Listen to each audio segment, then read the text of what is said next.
Hi everyone, welcome back to this week's episode of the Ionavation Podcast.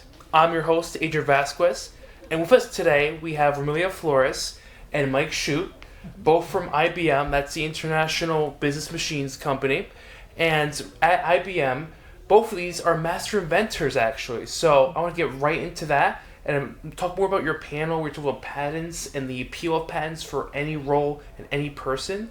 So first of all, let's start with IBM. You're both are master inventors. What does that entail? What's a master inventor? We'll start with Romelia for this question. Okay. So in terms of being a master inventor at IBM, we have a program. You know, certainly IBM is one of the most inventive companies in the world. We've been patenting things for decades and decades. And part of what, certainly we love doing is honoring the people at IBM that submit multiple inventions, right? So anyone at IBM can be an inventor, but a master inventor means you're someone at IBM that really has gotten to, prolific at submitting inventions. You have, kind of a rhythm, you understand the process, and you have a certain number of inventions underneath your belt. And so we like awarding folks to, that reach certain numbers of patents and giving them the title of master inventor. So that's what really being a master inventor is about. It's about the number of patents, the number of people you help, and you give back to the inventor community, and being able to help others kind of come up with ideas and help them learn the processes, and giving back, as an inventor for the IBM company. Mm-hmm. And Mike, anything to add about that? No, Romelia sums it up well. It's an ongoing give back. So yes, any master inventor has to have, many inventions out there, but it's all about building and growing that community. And I love, how you talked about all the stories about how you got the first master inventors in Guadalajara and the first, woman down there. So that's it at its core. It's, great. You have ideas, but it doesn't help anybody if you're not, sharing it and growing the next set of inventors. I wouldn't get started if I didn't learn from a master inventor. Or at least an experienced inventor. He was a master inventor too, but there is a little bit, barrier to entry to stuff. And once you kind of knew that, great, then I'm on my way. So it's really important to kind of keep that community growing and, keep it sustainable. 100%. I agree with the sustainability part, and both of you touched upon this, where patents can really be applied in an educational context and in an entrepreneurial context, which we do here at the Hynes Institute.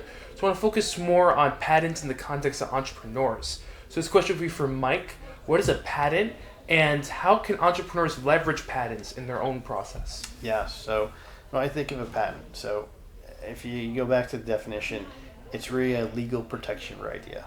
Okay, but I always think about what makes it patentable, because you don't want to just file anything. You want to make sure it gets accepted. So part of it, yes, the patent provides you that legal protection, but you need to ensure that the idea that you're protecting is something that's going to be novel, it's innovative, it's not obvious, it's implementable. So you've got to look at, here's what exists today. If we look at the U.S. Patent Office, here's the list of patents that are here today, and here's something that hasn't been done before. I've taken a step, I've done something here that hasn't been done before, and I want to protect my legal interest to ensure that I'm protected, okay, no one else takes the idea and makes money off it. My idea is protected, and it's ensured that, okay, I could use it however I want to. Whether I want to use it for my own stuff, I want to sell it to somebody, it's up to me. So it's all about, legal protection of your unique, innovative idea. Mm-hmm. So I think, touching upon that, the unique, innovative idea, both of you have 100 plus patents combined. So that's a lot of ideas to patent. But understandably, some ideas may not go to patent. Some may get rejected or go to public, I believe it's public market, both of you said, in the panel. So my question to you now, Romelia, is what does the patent process look like? And what are some common challenges that come up in that process? Yeah, so that's a great question, Adrian. I'd say, the process itself is pretty simple. You begin by identifying your idea and saying, what's novel about my idea? I love writing a set of bullet points. If I can get 3 to 4 bullet points that describe why my invention is unique, that's a great place to start. What's amazing to me is I'll write my 3 to 4 little bullet points. I'll set it aside for a couple of days. I'll come back and reread my bullet points, and then I think, well, what's unique about that? What's unique about that? So it's important to really nail down that uniqueness of your idea. Then you want to do what is known as a prior art search, and you want to go look and see, is anyone else doing something like this? Anything similar to this? And how does my idea differ from their idea? And reflect on those bullet points on what makes my idea unique. If you see something that's already got some of those bullet points, remove those bullet points from your list. And if you don't have any bullet points, it means you don't have a patentable idea. Then you also have to say, what is it that I'm trying to solve at a high level? And then kind of describe that invention in higher level terms. Maybe even propose, what is the business value? What would IBM gain from having this invention out in open domain? And then you start describing how your invention works.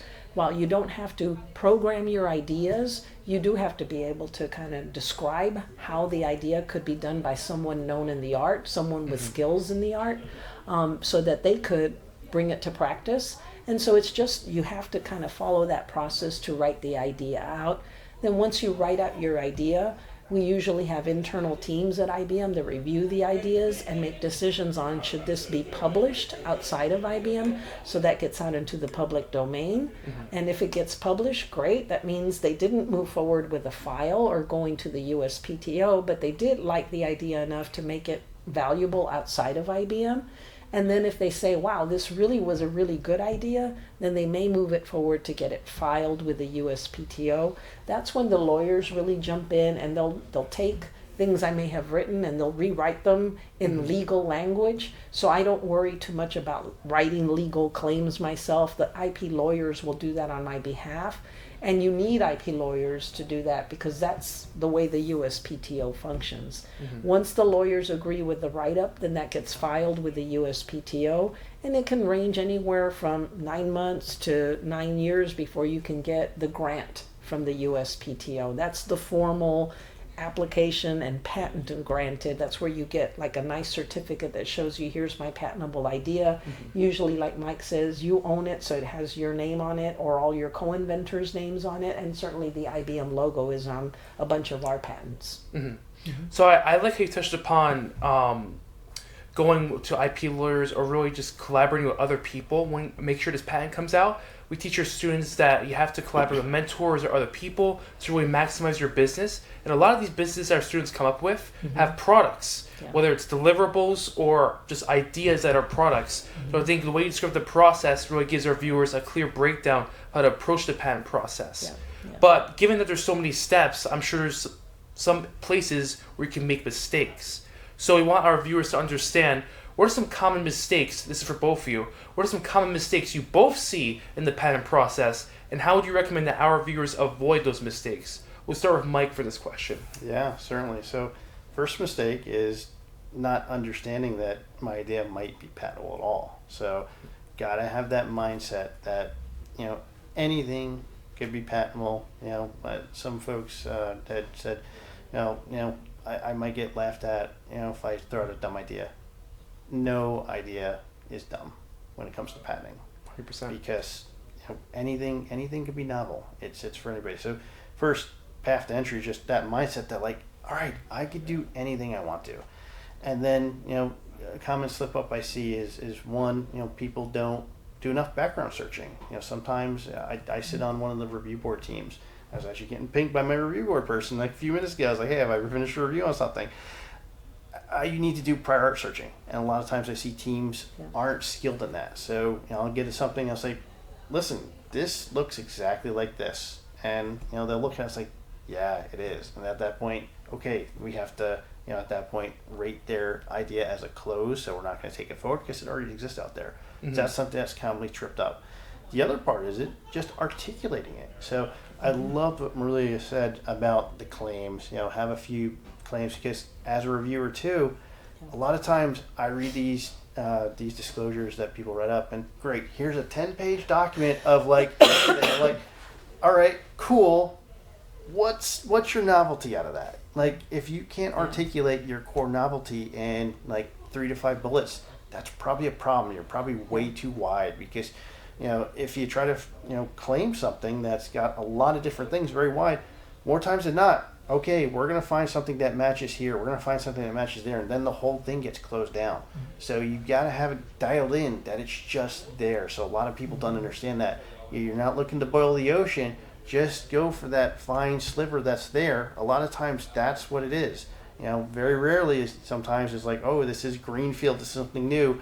That can happen, but it's few and far between. So really have it dialed into the right area. Those are some of really the common things I see tripping people up. So overly broadness and not enough specificity in what's unique. So I'd say, what I'd add on is just, it's a matter of finding people that are different than you and have diverse perspectives in you that you trust, right?